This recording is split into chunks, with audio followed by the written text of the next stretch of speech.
ইজতেমায় এর আগেও আরও আসছি, এবার নিয়ে আর কি 3বার আসলাম। আমাদের এখানে আর কি অনেক সুব্যবস্থা আছে, আমরা অনেক নিরাপত্তায় আছি, পুলিশ প্রশাসনের নিরাপত্তা। এখানে পানির অজু করার অনেক সুন্দর ব্যবস্থা আছে, আমাদের থাকার জন্য অনেক সুন্দর আছে, খাওয়া দাওয়ারের জন্য জায়গা পর্যাপ্ত পরিমাণ জায়গা আছে। কি মোটামুটি এখানের অবস্থা অনেক সুন্দর।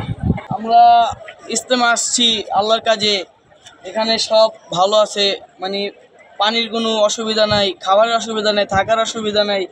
আল্লাহর কাছে আসছি, এখন পুলিশ প্রশাসনের কোনো অসুবিধা নেই, কারেন্ট বিদ্যুৎ সব আছে, কোনো অসুবিধা হচ্ছে না আমাদের এখানে। আমরা কামরাঙ্গীরচর থেকে আসছি, আমরা খাবারের কোনো অসুবিধা হচ্ছে না।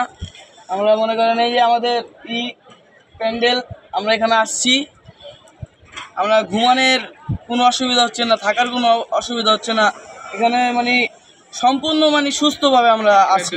কোনো ধরনের কোনো সমস্যা হচ্ছে না। আমাদের এখানে র্যাব থেকে পুলিশ থেকে সবাই আছে, আমাদের 24 ঘন্টা পহরা দিচ্ছে, এবং খাওয়া দাওয়া এরপর বাথরুম কোনো সমস্যা হচ্ছে না, কোনো পানি বিদ্যুতের সমস্যা হচ্ছে না।